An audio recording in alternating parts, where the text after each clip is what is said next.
प्रियजनों, राधे राधे, जय श्री कृष्णा। मेरा नाम है चाणक्य राज भारद्वाज और आप देख रहे हैं राशि ज्योतिष, दर्पण मन का, सुख जीवन का। प्रियजनों, आज हम बात करेंगे अप्रैल 2024 के राशिफल की।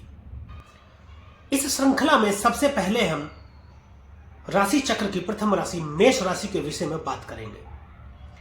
तो प्रियजनों, बने रहिएगा मेरे साथ वीडियो में अंत तक, क्योंकि मैं बताऊंगा मेष राशि के लिए अप्रैल सन 2024 कैसा रहने वाला है। और वीडियो के अंत में कुछ प्रभावशाली उपाय भी मैं बताऊंगा, जिनके माध्यम से आप ग्रहों की अशुभता को कुछ हद तक शुभ कर पाएंगे और ग्रहों की शुभता को कुछ हद तक बढ़ा भी पाएंगे। तो चले प्रियजनों, देर नहीं करते, शुरू करते हैं। सबसे पहले हमेशा की तरह हम शुरू करेंगे गुरु से। प्रियजनों, गुरु की स्थिति में देखूं तो वह आपके लगन में विराजमान है। गुरु को जीव कारक कहा गया है। गुरु को जीव कहा गया है। जीव कौन? जीव आप खुद, और लगन भी आप खुद ही होते हैं। लगन का मतलब होता है प्रियजनों आप खुद।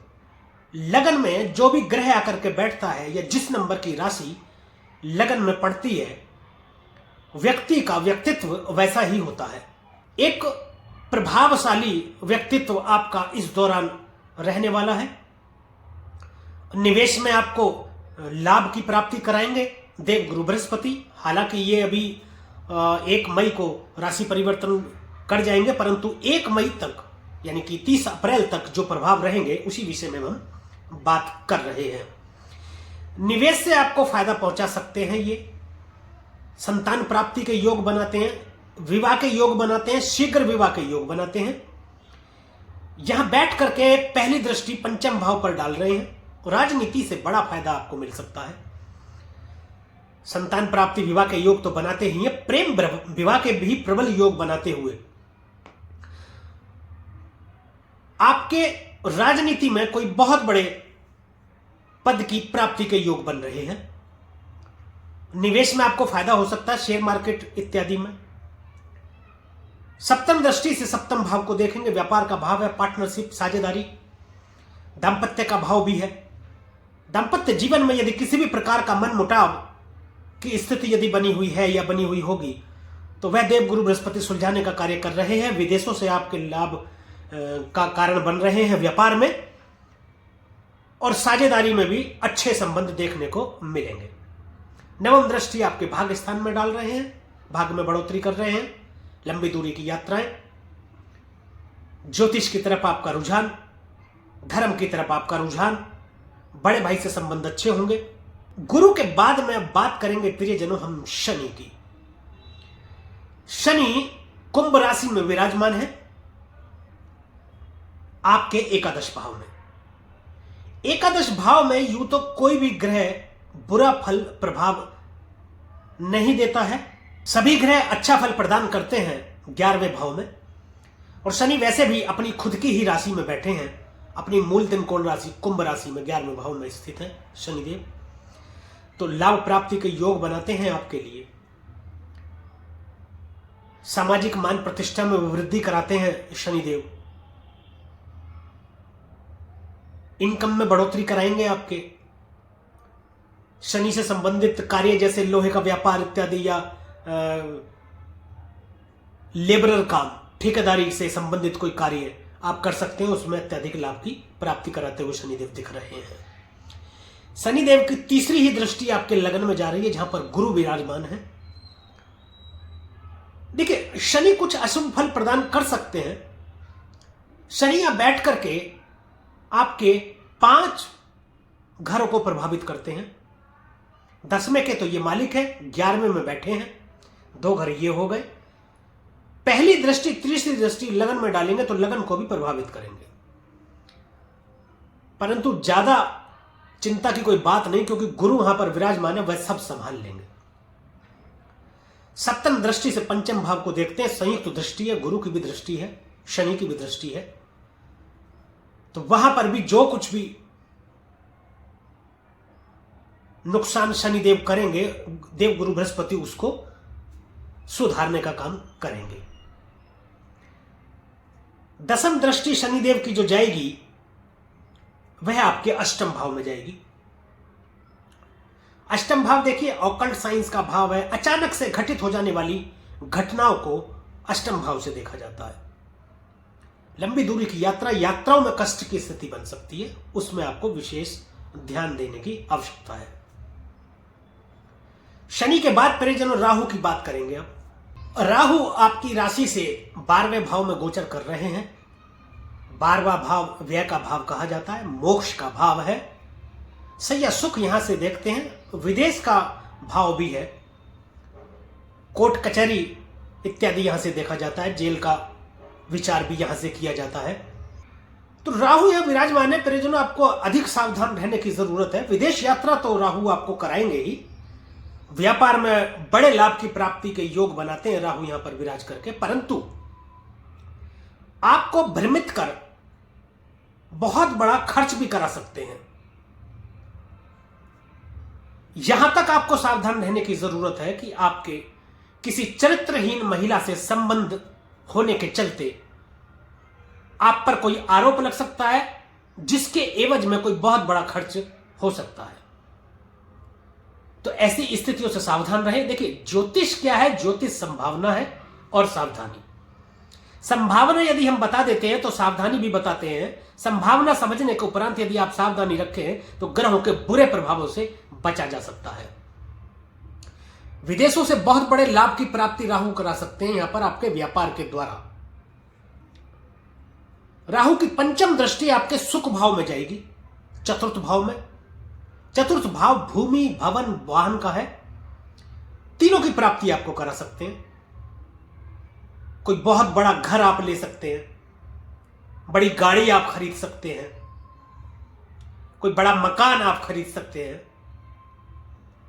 कहने का तात्पर्य यह है कि राहु की यह दृष्टि होने से आपको संपूर्ण सुखों की प्राप्ति हो सकती है इस दौरान, जब तक राहु 12वें भाव में गोचर कर रहे हैं। सप्तम दृष्टि छठे भाव में जाएगी। छठा भाव रोग रिपु ऋण का है। छठे भाव में राहु बैठे या दृष्टि डाले शत्रुहंता योग बनाते हैं। शत्रुओं की तो समझ लीजिए आप लग गई। शत्रु आपके सामने टिक नहीं पाएंगे, घुटने टेकेंगे। फिर कुछ शत्रु ऐसे होते हैं जो आपके साथ रहते हुए यह जताने का प्रयास करते हैं कि इस पृथ्वी पर उनसे ज्यादा या उनसे बड़ा शुभचिंतक आपका कोई है नहीं, और जैसे ही आपसे दूर होते हैं यानी आपकी पीठ पीछे षड्यंत्र करते हैं आपका नुकसान करने का। ऐसे शत्रुओं का राहु छठे घर में दृष्टि डाल करके नाश करेंगे। और यदि कोई कर्ज भी यदि आपके ऊपर है अभी तक, जिसकी वजह से आप परेशानी में थे कि उतर नहीं पा रहा है, उससे भी आपको मुक्त कराने का प्रयास राहुदेव करेंगे।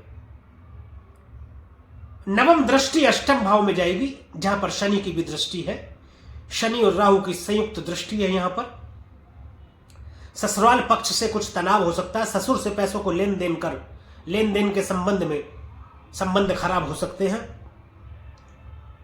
तंत्र मंत्र की ओर आपका रुझान बढ़ सकता है। यात्राओं में कष्ट की स्थिति हो सकती है। अचानक से कोई बहुत बड़ा नुकसान हो सकता है निवेश में, तो सोच समझ कर निवेश करें। यदि आपने अभी तक कोई निवेश किया हुआ है कहीं पर, तो उसमें आपको नुकसान के चांस बनते हैं, उसमें सावधान रहने की आपको जरूरत है। इस कड़ी में आगे बढ़ते हुए परिजन अब बात करते हैं केतु की, जो कि आपके छठे घर में विराजमान है। केतु को यदि हम समझे तो केतु डिटैचमेंट का कारण है। केतु मोक्ष के कारक है, केतु अध्यात्म के कारक है। छठा भाव रोग रिपु ऋण का है, तीनों से आपको दूर करते हैं। यदि कोई पुराना रोग चला आ रहा है जिससे आप जूझ रहे हैं, जो आपको परेशान कर रहा है, उससे आपको मुक्ति मिल जाएगी।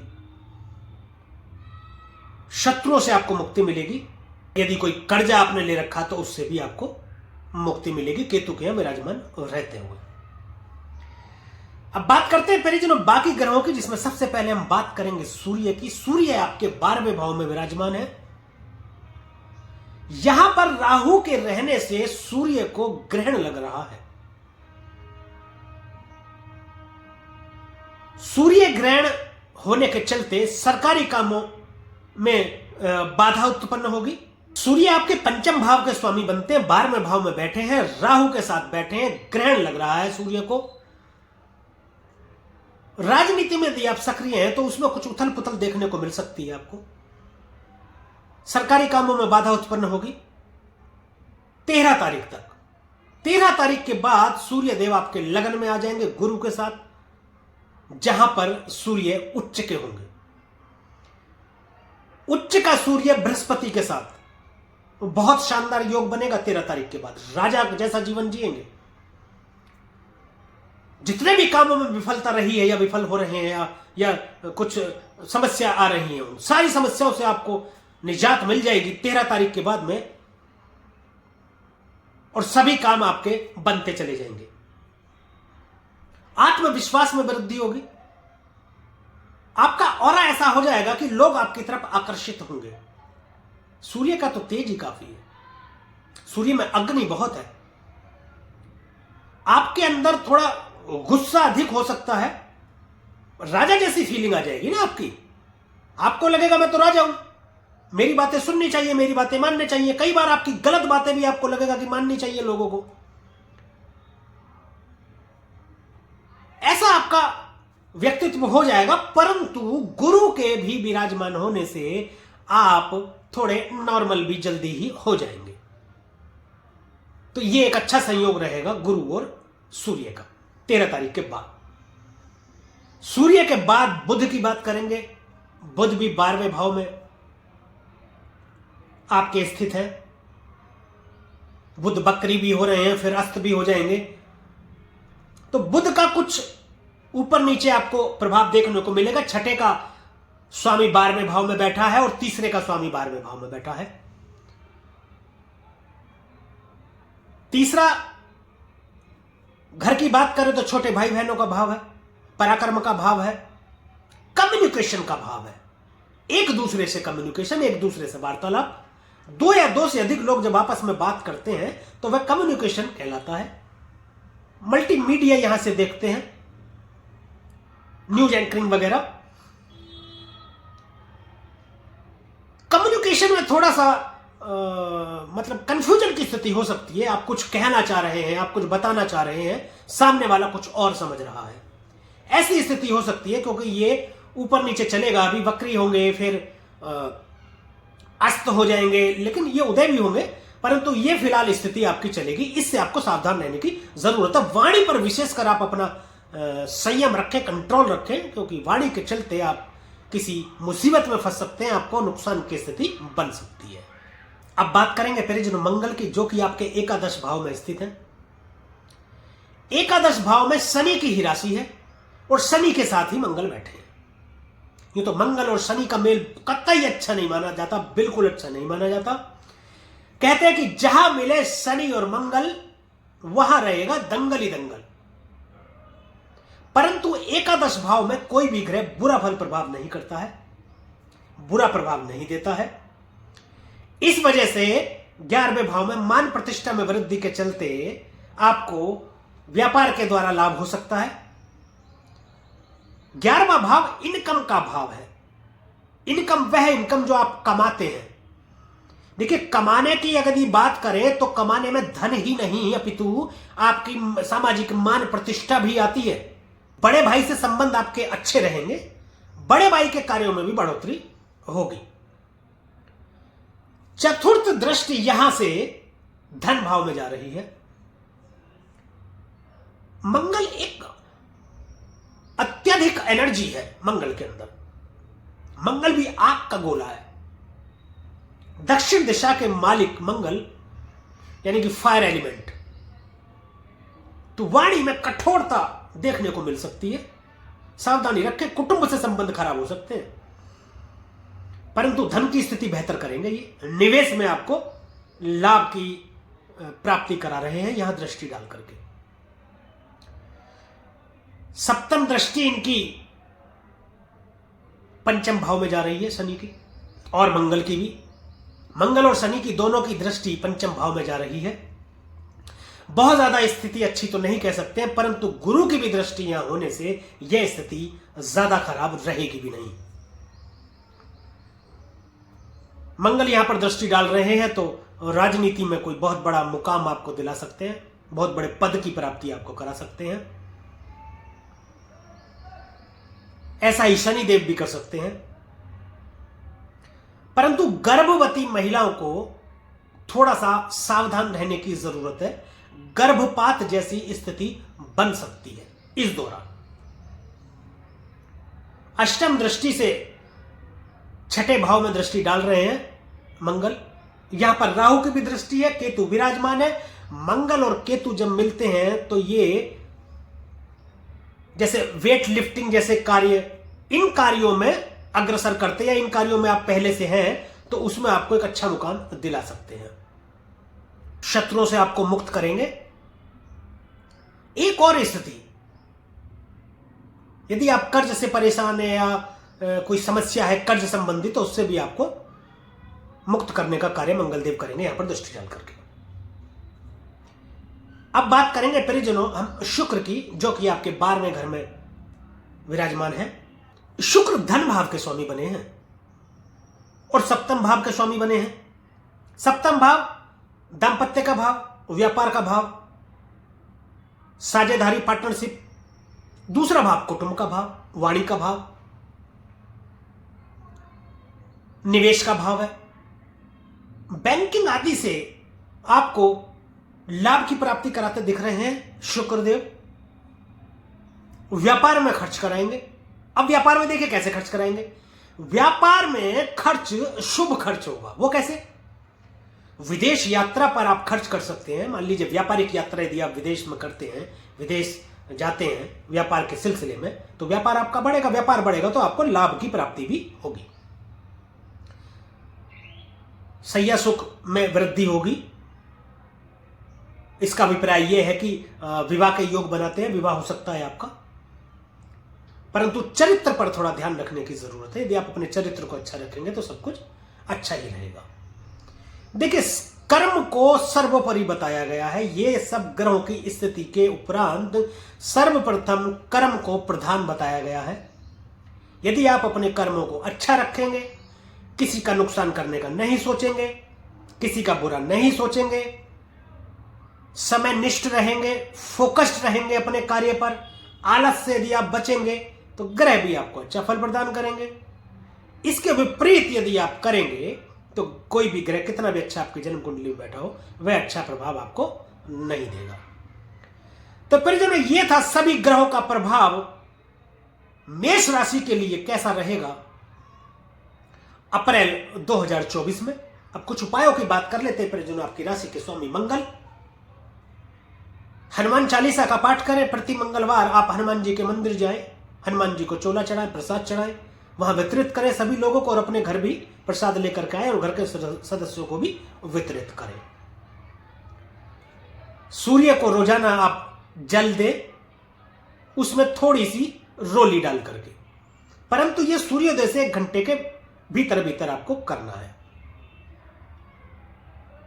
तो परिजनों, आज के लिए अभी के लिए बस इतना ही। यदि यह वीडियो आपको अच्छी लगी हो, दी गई जानकारी से यदि आप संतुष्ट हो, तो कृपया वीडियो को लाइक करें, शेयर करें और हमारे YouTube चैनल को सब्सक्राइब करें तथा बेल आइकन बटन दबाना बिल्कुल भी ना भूलें, ताकि इसी प्रकार की और भी महत्वपूर्ण जानकारियां आप तक समय पर पहुंचती रहे। अब मुझे दीजिए आज्ञा।